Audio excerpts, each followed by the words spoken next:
जी, बिस्मिल्लाहिर्रहमानिर्रहीम। स्टूडेंट्स, हमने last class में chapter number 4 measures of dispersion जो है वो वाइंड अप किया था और आज हम नेक्स्ट चैप्टर स्टार्ट कर रहे हैं, chapter number 5 ICS part 1 statistics और इंडेक्स नंबर्स। तो इसका ब्रीफ पे जाने के लिए हमें इंट्रो में इंडेक्स नंबर का पता होना चाहिए कि ये क्या होते हैं। आमतौर पे हम किसी बुक को अगर ओपन करते हैं या कोई डॉक्यूमेंट्री ओपन करते हैं तो उसके लास्ट में हमें इंडेक्स गिवन होते हैं। यानी किसी भी डॉक्यूमेंट्स को अगर आप स्टडी कर रहे हैं तो उसके इंडेक्सेस जो हैं वो दिए होते हैं। उससे पहले कि वो क्या हैं हम उनको स्टडी करें उससे पहले पता होना चाहिए इंडेक्स नंबर क्या होता है। अच्छा जी, तो यहाँ पर डेफिनेशन पे आ जाए। इंडेक्स नंबर की ये डेफिनेशन है, index number measure the relative change in current year with respect to base year. अच्छा, एक तो वर्ड है relative change, measure the relative change. तो ये हमने पहले भी बात की थी कि रिलेटिव चेंज किसे कहते हैं। हम जब कंपेयर में आते हैं, कंपेयरेबिलिटी में मतलब हमारे पास दो या दो से ज़्यादा चीज़ें होती हैं, हम किसी एक को फिक्स करके दूसरे का चेंज देखते हैं, उसकी बदौलत दूसरे में कितना चेंज है, इसको कहते हैं रिलेटिव चेंज। या फिर रिलेटिव एफिशिएंसी हम जब मेजर करते हैं तो ये देखने के लिए कि कौन सा एस्टिमेटर हमारा ज़्यादा एफिशिएंट है, हम रिलेटिवली वो मेजर कर रहे होते हैं। इसी तरह ये रिलेटिव चेंज मेजर करता है कि इसमें करंट ईयर में यानी जो मौजूदा साल है उसमें चेंज फाइंड करता है with respect to base year. जो पीछे वाले हमारे पास बेस ईयर हैं उनमें से कोई जो पीछे वाले साल हैं उनमें से कोई एक हम बेस ईयर रख लेते हैं और मौजूदा जो हमारा साल होता है उसमें जो चेंजेस आ रहे हैं वो हम मेजर कर रहे होते हैं। अब इसमें देखें, इसकी एक एग्जांपल है। फर्ज करें हमारे पास जो पेट्रोल है इसकी प्राइस जो है वो 2013 में जो थी वो हमारे पास अगर सपोज 90 है, उसके बाद हर साल वो चेंज होती रही है। अब 2013 से 20 तक आज जो चल रहा है वो 2020 है। हम ये देखना चाहें कि आज की बदौलत पिछले हर साल में कितना चेंज आता रहा है, तो हम इंडेक्स नंबर ही फाइंड कर रहे हैं। हम इंडेक्स नंबर फाइंड करेंगे, हमारे पास डाटा होगा, हम आज वाले साल को बेस ईयर रख लेंगे या पीछे वाले साल किसी एक को बेस ईयर रख के हर साल में जो चेंजेस आते रहे हैं वो हम मेजर कर सकते हैं इंडेक्स नंबर के थ्रू। अच्छा जी, अब नेक्स्ट आ जाती हैं इसकी टाइप्स। इंडेक्स नंबर की दो टाइप्स हैं, दो तरह के हमारे पास इंडेक्स नंबर होते हैं मेजरमेंट के हवाले से। तो ये है एक हमारे पास आ जाती है अनवेटेड इंडेक्स नंबर और दूसरी आ जाती है वेटेड इंडेक्स नंबर। अच्छा, अनवेटेड इंडेक्स नंबर आज हम स्टडी कर रहे हैं। इसमें वो बताता है मेजर, ये unweighted index number measures relative change with respect to base year without giving relative importance, यानी ये डेफिनेशन कॉमन है, ये और ये सेम है, जस्ट ये वाले लास्ट वाले जो वर्ड हैं विदाउट गिविंग रिलेटिव इम्पोर्टेंस। यानी ये क्या है, इसके अगर हम फर्ज करें हमारे पास प्राइस है किसी एक प्रोडक्ट की, जैसे घी ही है, घी अब जो हम घर में यूज़ करते हैं, तो उसमें पिछले 5 साल में हमारे पास अगर डाटा हो, हमारे पास घी की प्राइस मौजूद हो। अब रिलेटिव इम्पोर्टेंस ये है कि हम प्राइस के साथ साथ हमारे पास क्वांटिटी भी मौजूद हो जिस प्रोडक्ट का हम रिलेटिव चेंज फाइंड कर रहे हैं।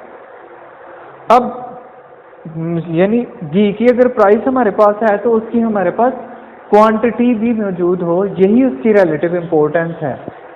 अगर ना हो तो हम अनवेटेड इंडेक्स नंबर कह रहे होते हैं, अगर हो हमारे पास रिलेटिव इम्पोर्टेंस यानी वेट क्वांटिटीज जो हैं वो गिवन हो तो उसे हम वेटेड इंडेक्स नंबर कह रहे होते हैं। अच्छा, अब अनवेटेड इंडेक्स नंबर को अगर आगे लेके चलें हम तो इसमें आ जाती हैं टाइप्स जो हैं, ये इसकी डेफिनेशन होगी।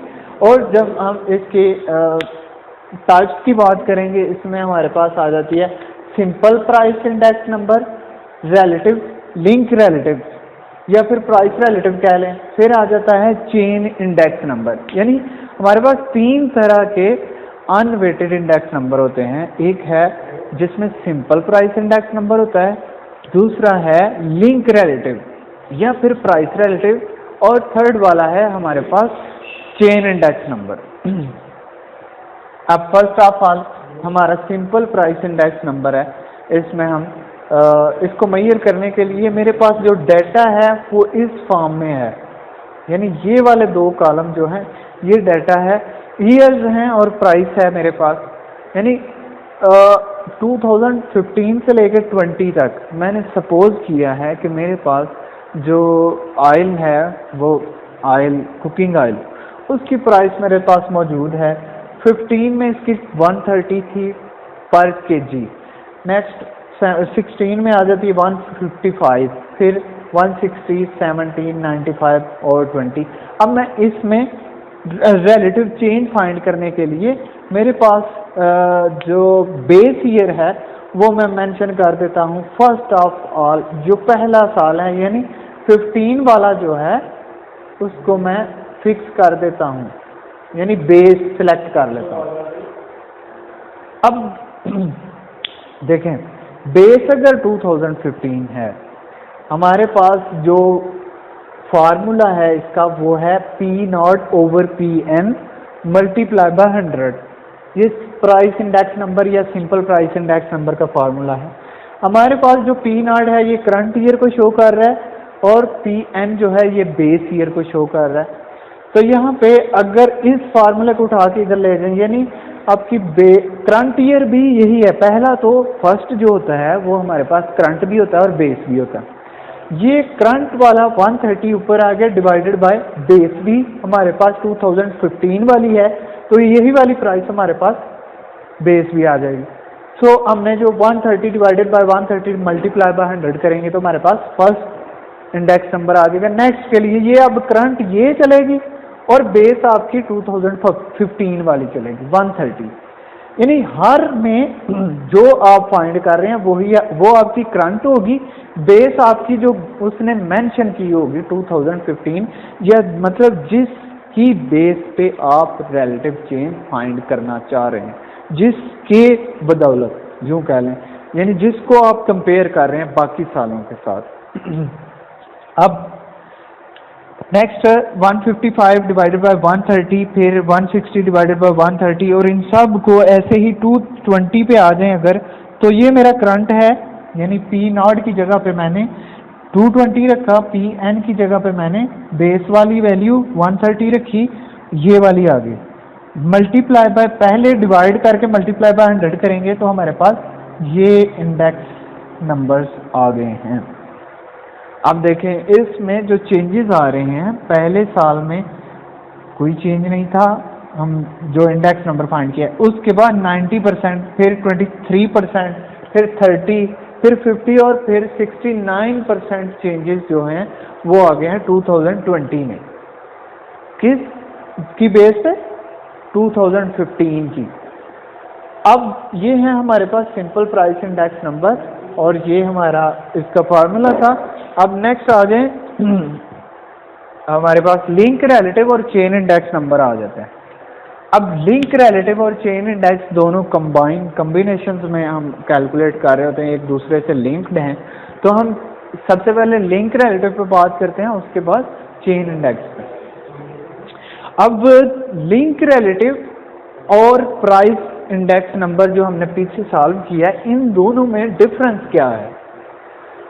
जो हमारा price index number, simple price index number होता है, उसमें हम एक फिक्स जो है बेस ईयर यूज करते हैं, और लिंक रिलेटिव में हमारे पास जो बेस ईयर होता है वो एक साल पीछे वाला, करंट से एक साल पीछे वाला यूज होता है, यानी हमारा बेस ईयर जो है वो हर साल चेंज होता रहता है।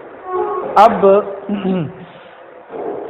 आज हमारे पास वही वाला डाटा है, मैंने वही वाला डाटा यहाँ पे कॉपी कर लिया है और लिंक रिलेटिव फाइंड करने लगा हूँ। इसका फार्मूला जो है वो ये है।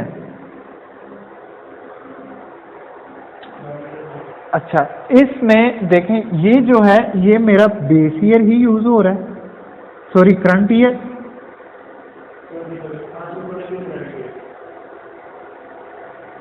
और ये जो है ये बेस ईयर है।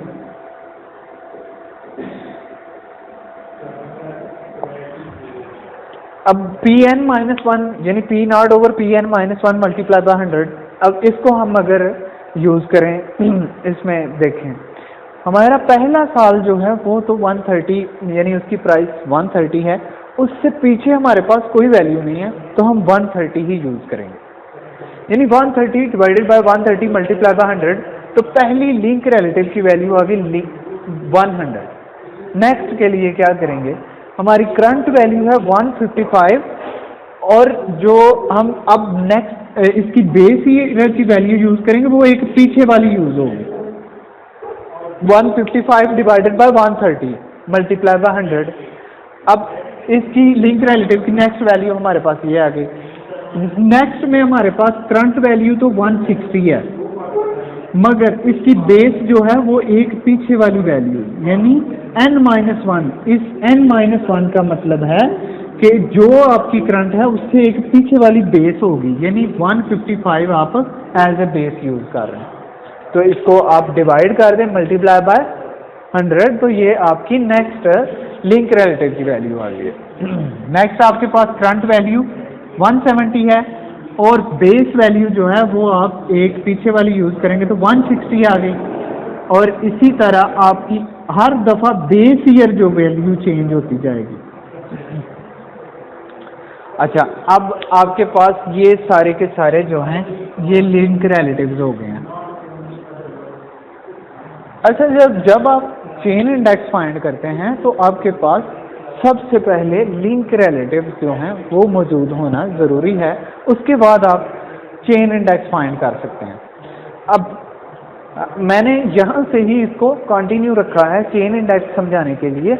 हमारे पास जो फार्मूला है वो ये आ जाता है, यानी चेन इंडेक्स नंबर जो है इसको कैलकुलेट करने के लिए आपके पास फार्मूला ये है। हर एक का फार्मूला जो है वो मैंने मेंशन किया, ये सिंपल इंडेक्स नंबर का है, फिर ये आपका लिंक रिलेटिव का, और ये चेन इंडेक्स नंबर का। अच्छा, लिंक रिलेटिव से हम इसे कंटिन्यू करते हैं चेन इंडेक्स नंबर की तरफ।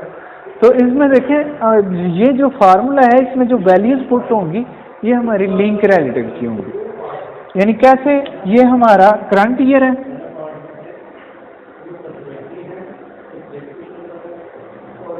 ये करंट ईयर की वैल्यू है, ये वाली जो है ये बेस ईयर की है।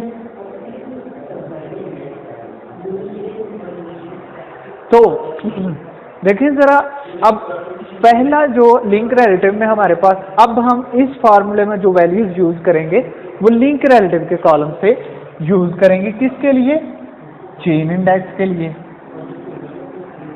तो पहली वैल्यू आपके पास है 100, ये आपकी करंट भी है और बेस भी है, यानी 100 मल्टीप्लाई बाय 100 डिवाइडेड बाय फार्मूले वाला 100। तो ये देखिए 100 मल्टीप्लाई बाय 100 डिवाइडेड बाय 100, ये कट जाएगा और 100 आपका आंसर आ गया, पहला चेन इंडेक्स। नेक्स्ट आपके पास जो करंट वाली वैल्यू है वो है 119.23। अब ये वैल्यू आपकी करंट की जगह पे आ गई, बेस आप इससे एक पीछे वाली यूज करेंगे, वो है आपकी 100, यानी Pn-1 जो मल्टीप्लाई करना था वो आप ये वाली वैल्यू लेंगे 100 डिवाइडेड बाय जो फार्मूले वाला 100 है, और ये आपका चेन इंडेक्स सेकंड वाली वैल्यू आ गई। नेक्स्ट आपके पास आ जाती है 103.22 आपकी करंट वैल्यू।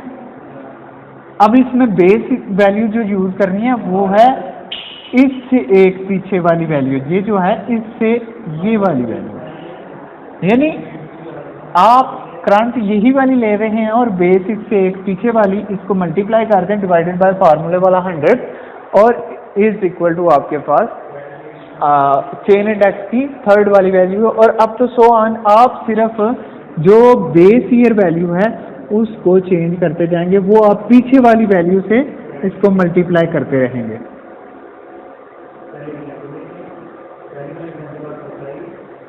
यानी ये देखें, अगर ये वैल्यू है, ये वैल्यू, ये लास्ट है चेन इंडेक्स की, इसका मैं अगर फार्मूला लिखूं तो ये क्या होगा, आपकी करंट वैल्यू थी 112.8 मल्टीप्लाई बाय ये पीछे वाली बेस 114.7 डिवाइडेड बाय फार्मूले वाला 100। इसको सॉल्व किया तो आपके पास ये वैल्यू आई है चेन इंडेक्स की, यानी ये वाली आपकी चेन इंडिसेस वैल्यूज आ गई हैं, ये भी और ये भी।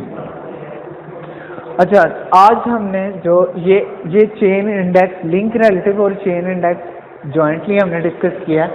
उसके अलावा ओवरऑल हमने जो बात की है इंडेक्स नंबर की, उसमें first of all index number की डेफिनेशन पे बात की है। उसके बाद थोड़ी सी थ्योरी ऐड कर लेते हैं कि simple index number, composite index number, ऐसे इंडेक्स नंबर जिसमें आप सिंगल वेरिएबल यानी प्राइस यूज कर रहे हैं उसको हम सिंपल इंडेक्स नंबर कहते हैं। और ऐसे इंडेक्स नंबर जिसमें आपके पास एक से ज़्यादा यानी दो या दो से ज़्यादा वेरिएबल हो, जैसे प्राइस के साथ क्वांटिटी भी हो, तो ऐसे में आप कंपोजिट इंडेक्स नंबर कहते हैं। ये थ्योरेटिकल कॉन्सेप्ट था। उसके बाद हमने टाइप्स पढ़ी हैं, उसमें अनवेटेड और वेटेड इंडेक्स नंबर आ जाते हैं और इसकी थ्योरेटिकल डिस्क्रिप्शन। और फिर हमने अनवेटेड के जो मेथड्स हैं, simple price index number, link relative और चेन इंडेक्स नंबर, ये डिस्कस किए हैं। नेक्स्ट इंशाल्लाह वेटेड इंडेक्स नंबर डिस्कस होगा। जज़ाकल्लाह।